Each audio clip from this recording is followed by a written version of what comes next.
My next topic is about Dom Solanke and how good is Dom Solanke. I keep kind of explaining him as the glue to our attack. I think he's been phenomenal this season. I think he was brilliant where he made that tactical tweak, didn't he, Ange? In this game, he kept Dom Solanke a lot more further forward and he was much more of a goal threat than he has been over the past 5 or 6 games. Obviously, he got his 2 goals. And I want to maybe do a bit of a comparison to maybe the best strikers in the league with Dom Solanke. But let's start off just explaining how good we think Dom Solanke is. Maybe start with you, Ricky. How good and pivotal has he been for us? Yeah, well, can I just say on that point, before I explain how good he is, I mean, the hysteria that I saw online when he hasn't been scoring, I couldn't really wrap my head around or get my head around that notion, because in every game he's played, he has significantly contributed to the team. And I don't think a striker is just about scoring goals. I just don't think it is now in the modern day. It's about what you do to contribute to that game itself. And I think before he put the ball in the back of the net against, of course, the weekend, Aston Villa, I think it was only 1 shot in his last 7 games. And I just saw this hysteria building, thinking, but the guy's doing everything else that he needs to be doing. You know, the amount of pressing that guy gets through. You know, he presses more than any other player in the Premier League in terms of the actual individual press that he gives the team. And John said after the game just how hard Dom works for the rest of the side and how that can go under the radar and completely unnoticed. And look, can I be honest here? Had he not scored against Villa, that wouldn't have worried me or concerned me, because I can see there's a player in there that if he gets sufficient service, he will score goals. And I tell you what, the way he dinked that ball over Martinez, was that a guy who looked like he was short of confidence? I mean, It was such a sublime finish from Solanke. And I think it's really important that as fans, we see the bigger picture here. Don't just judge him on goals. I think because we've become so obsessed about having Harry Kane, to be honest, who has scored so many goals in a Tottenham shirt, we judge a player purely on the amount of goals he scores. But Dom is different to that. Dom is, for me, with no disrespect to Harry Kane, who is an unbelievable striker, Dom is in a similar profile where he brings so much of our play into other players as well. The way he links up, the way he interchanges, the way he presses. You know, the amount of opportunities Spurs get from Dom's press is absolutely phenomenal. I'm not saying Dominic Solanke is the best player in the world or the best player in the league, but what I am saying is we shouldn't underestimate the contribution he's giving to the Spurs players when he's out there, because we will get chances off that. I just think he's been a little bit unlucky where he's not had more service given to him, because had he had more service, he'd score more goals. I think so far, 7 goal involvements in 10 games? I mean, I don't think that's pretty bad a return for somebody that I don't think has had anywhere near the service that he needs and should get in these coming games to come. It'll prove fans wrong if he hasn't already. He's a good player, and you can see already playing with better players is only going to make him a better player. Yeah, absolutely. I mean, yeah, you say, was it 7 in 10 games? I think it's 5 in 8, yeah. 5 in 8 in the Premier League alone. So, I mean, he's had more in other competitions as well. And I completely agree. I mean, I couldn't agree more. I was very happy with what he was producing, but there was that question mark saying he's not getting in enough goal-scoring positions, which I think he wasn't. But having said that, I was still very happy with what I was seeing, and I think he was contributing to the team. I was never worried that the goals weren't going to come. But I did think there was a little tactical tweak on the weekend to get him further up the pitch and to get him in more of a threat in those goal-scoring positions. And, you know, he's got the finishing ability. And when you're kind of trying to compare him to other Premier League strikers, where are we ranking him in terms of number 9s in the Premier League? He's right up there for me. Obviously, last season got 19 Premier League goals.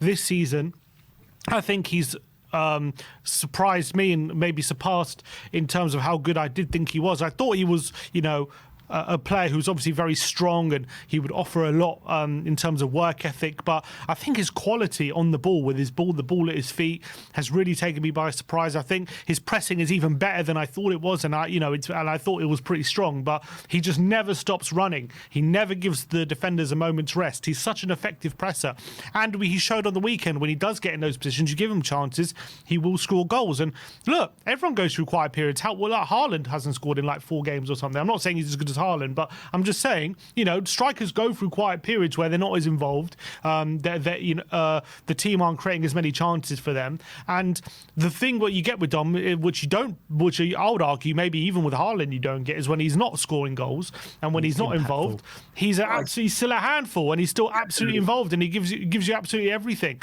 And even like in that game against Palace, I thought he was probably our best player. He was the only one showing for the ball and holding up and actually trying to get the ball forward and up for the fight. Like, And for me, when it came to Solanke's goal scoring, as I said, as long as the team was scoring, I wasn't really worried whether it was Solanke or whatever, because I can see what Solanke brings to the team. And I agree with Rick. I think it was more of a team weren't supplying him issue rather than him, missing sitters or whatever it was. It was just in those periods he was being more of a creator. He wasn't the one getting the goal scoring positions, but you saw the output from the likes of Son and Deki and whatnot. They were the ones scoring over the last 2 weeks. So as long as the team's scoring, I don't really care if it's Solanke or not. But I know if you give Solanke chances, he will be getting the ball in the back of the net, and he's proven that last season. Where do I rank him in the forwards?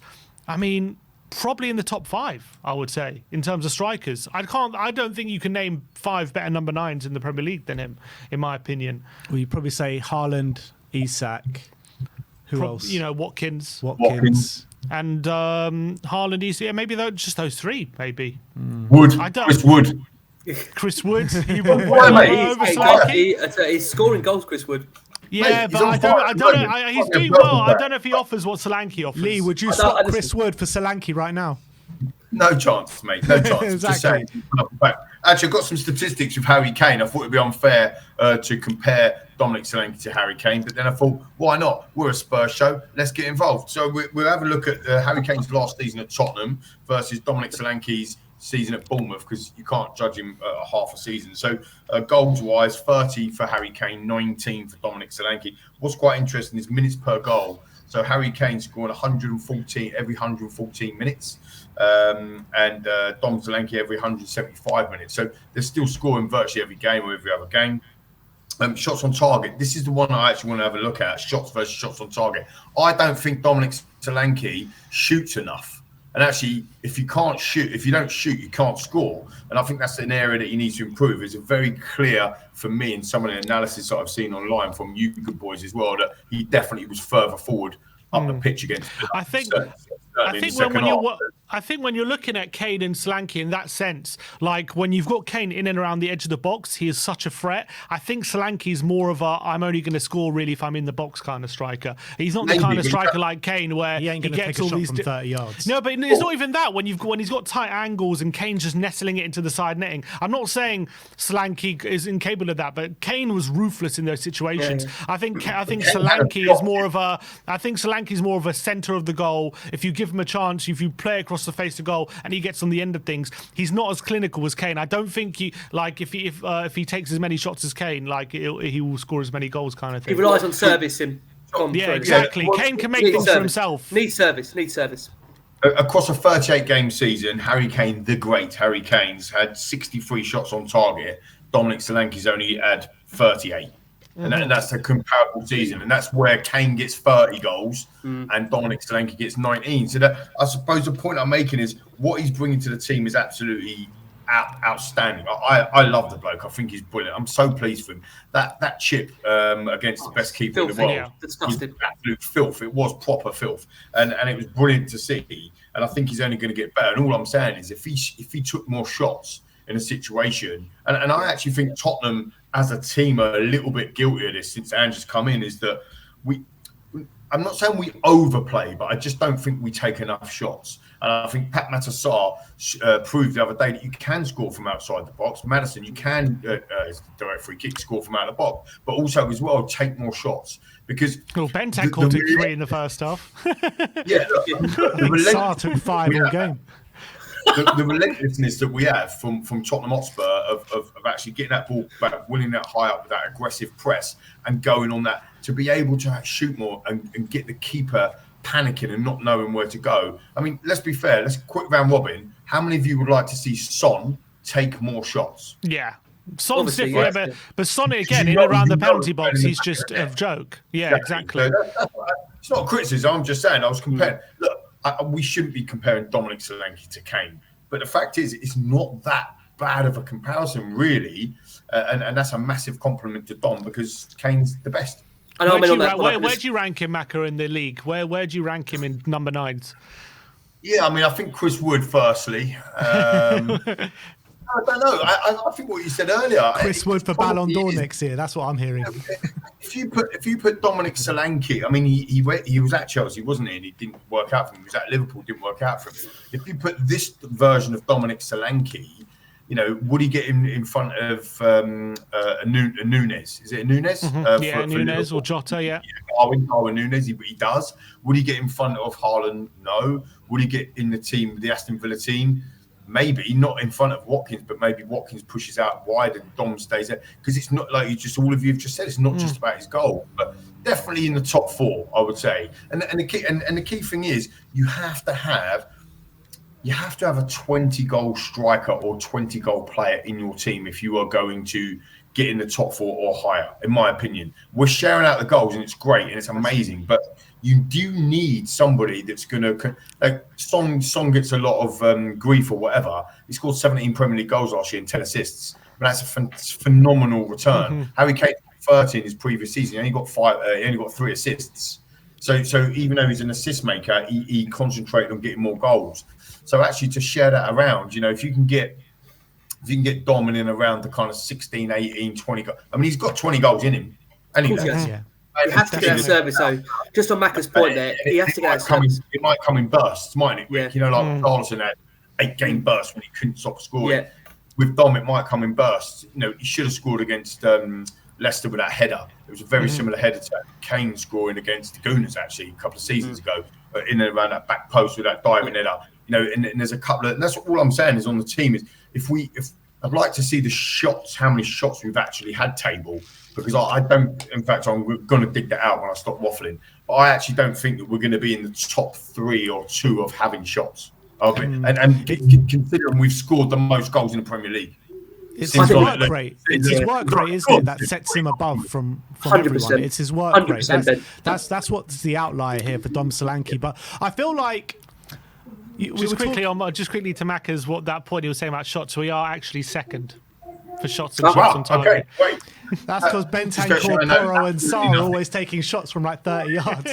But what I want to say is about to the point before about, you know, Kane can create chances for himself and Solanke doesn't seem to do that.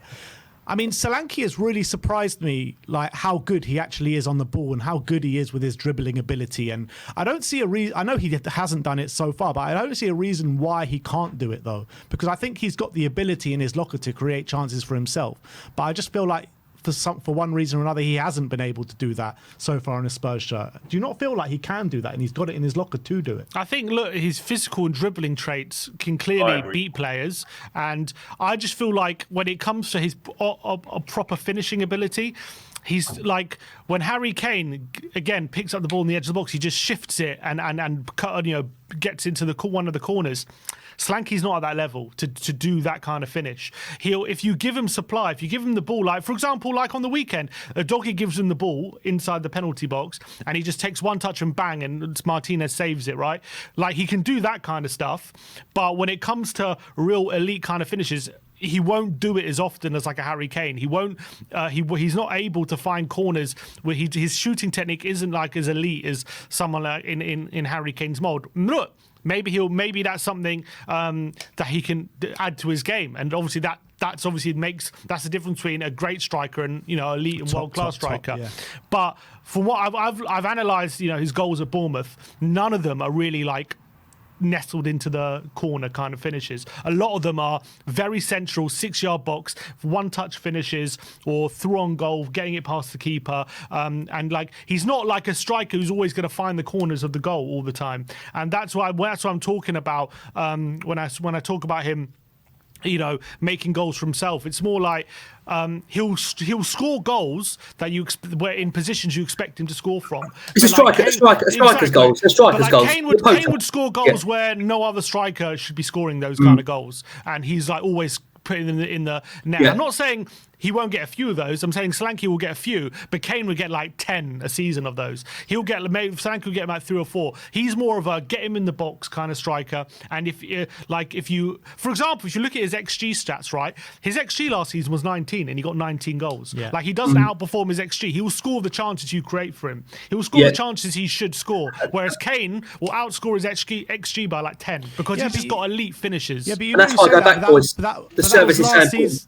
But that was his breakouts. Sorry, Ricky, what did you say?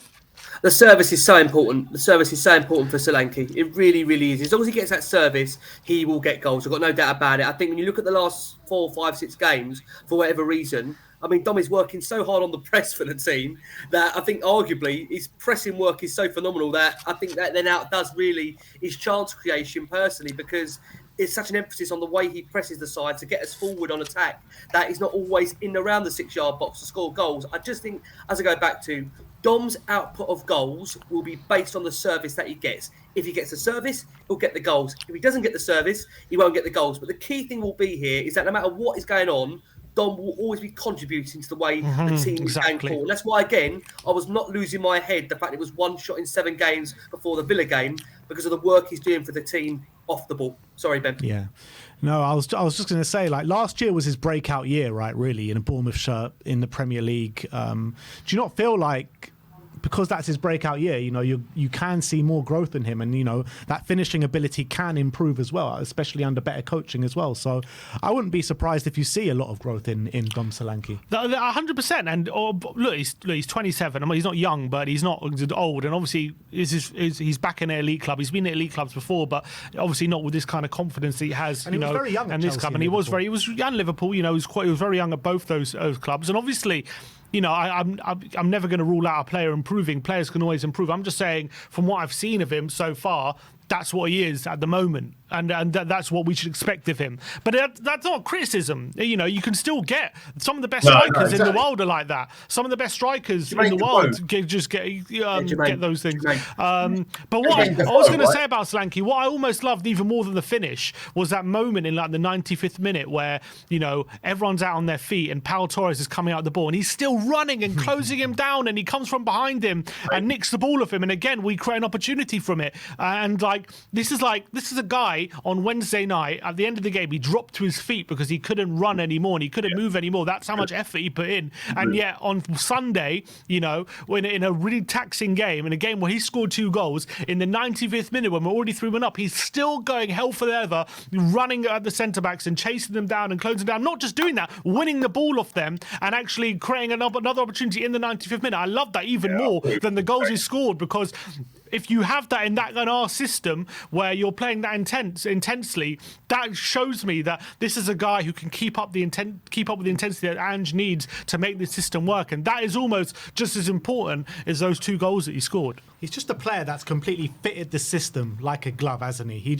We said it when we signed him, you know, we've signed Solanke because of how he fits this system. The pressing, the work rate, I think he's got brilliant technical ability as well, which I didn't think he holds the ball up so well. I didn't think he had it before we joined him. I knew he could hold the ball up, but his dribbling ability has surprised me so much. And we need to see this over a course of a season, because I do remember, I don't want to bring this conversation down, but I do remember at this point last season, we were calling Bissouma better than Declan Rice. So let's hope that Dom Solanke can keep up these levels. Can I just correct you there? Some of us were. Let's be very clear on that. He was playing better than Declan Rice those 10 games. Put some context around that striker. I mean, you know, absolute legend of the football club, Jermaine Defoe. Absolutely love him. Rick and I interviewed him a couple of Christmases ago for Last One on Spurs. Absolute legend. He's scored on average 12.7 goals a season. Right, so put that into context. Like when we're having a go at Richie for only scoring like 10 goals or whatever it might be as a second striker, I'm not going to bench. You know what I mean? Like Jermaine was an absolute legend. Like, I love the bloke. But he again, to be in a 20-goal striker year after year after year, this is not something that happens all the time. Go and have a look at the statistics with Klinsmann, absolute legend, like Sheringham, you know, Berbatov. Look at Berbatov's stats yesterday on M&F. These are not consistently scoring 20 goals per season. And the reality is that, you know, the underlying stats, about the running, about the pressing. You don't see that in the goals scored tally, do you? And that's the point that we're making about Dom. He brings so much more, and I totally agree, Ben. Like a glove, like Maddison fitted in like a glove when he signed, like a Destiny Doggy, like Pat Matassar. Like Vicario, like again, but you're saying this with hindsight, Rick. You can't be doing that because when we signed them, they fitted like a glove. Yeah. And that's where we are at the moment. Macca, can I bring you a stat quickly about what you're saying about the presses, his stats, yeah? This is an unbelievable stat, I thought. Incredible stat from Solanke this season. Pressures in the final third, Dominic Solanke has 240. The next nearest in the whole Premier League is 175. That is just maddening. Wow. How the difference in that. That's like how much of a pressing monster he is. It's crazy. I do agree with what Macca says though, about the glove point. Definitely in terms of when they were signed, 1,000,000,000%. Yeah, exactly. That's what I'm saying. I would never find. You can't go with hindsight. People were telling me that Rose and Walker are better than Destiny and Pedro, and actually, if you look at the end of the Rose and Walker years, you look at the 5 years out or whatever, and you go, they're better.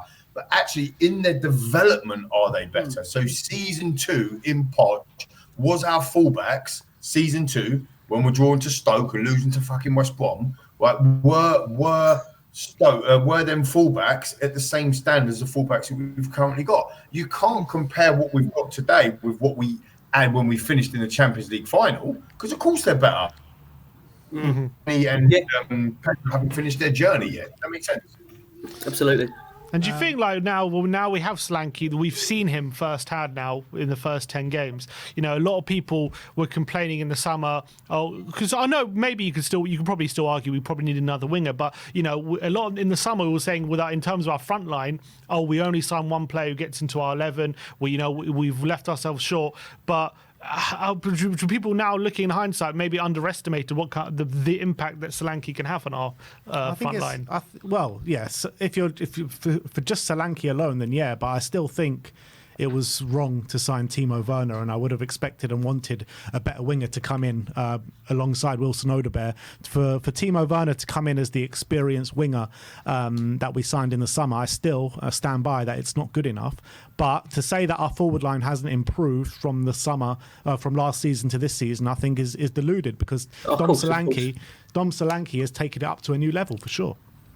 But I think the key is, as Sim touches upon there, I mean, look, we're looking at players that come in and genuinely improve the first 11. Dom has done that, and there are going to be other areas that if Spurs are going to want to compete in terms of that level that we want us to compete, we are going to need to do that and have to do that if we're going to really get there. But I think what I would say, again, I mentioned this to you guys last week, and again, the back of that City game, again, it points it out perfectly that there is not that drop-off in comparison to this squad to last season. With no disrespect, Dragishin coming in now in place of like Davinson Sanchez and Eric Dyer. Nothing against those guys. I wish them all the best in their career. As a Spurs fan, you are not feeling that general fear going into games that we were feeling, thinking Eric's going to make a mistake, Davinson's going to make a mistake. Sanchez, Rick, by the way, is scoring the winner on Thursday, just so you know. Davinson Sanchez bullet header or something like that, just to come and haunt you. Get John Wenham to get the shirt out. Oh my god! I'll tell you what. But no, I just think there's like a drop off there that is, and that's why fans have got confidence. I think it'll be interesting to see if, like I say, the likes of Graham Bergvall, as Ben's touched upon, they're in and around the squad. They haven't started that many games, so I'll be intrigued to see what he does between now and Thursday, because I think Ipswich is such a hugely important game for Spurs, and I don't want to bring up the whole Dr. Tottenham thing, but Ipswich are yet to win a game this season. We need to make sure we are not on the end of any banana skin there. We've got to get the job done. We've really improved over the course of the last few weeks. It would be the absolute kick in the you-know-what if we go into the national break and we do not beat Ipswich and we set ourselves up to, like I say, the real business part of the season when you're coming into mid-November, early December. We're going to be absolutely buzzing to get back from the international break if we beat Ipswich. But like I said earlier, with the Galatasaray game, expect changes. It's, again, a game that, will be a great opportunity, as Macca says, for a lot of the young players there to experience the cauldron of someone like Galatasaray. Those fans in Turkey, they are so, as you boys will know, going to a lot of the away games. These are what away games are about, You want to come back in one piece, don't get me wrong, but the away, that atmosphere is going to be absolutely fiery. So the key will be, as I've been told in my life, get in, get out, don't look back. Yeah, we're flying out tomorrow to Istanbul. Genuinely? Mate, that's going to be an epic stream. Yeah, I'm not too sure how to feel about going to Istanbul tomorrow. To be fair, I don't know. Basically, like Ricky says, it's basically get in, get out, make sure you're alive, and that's it. Don't even care about the result. All I'll say, boys, if we haven't heard from you by early next week, we know what's happened. Exactly.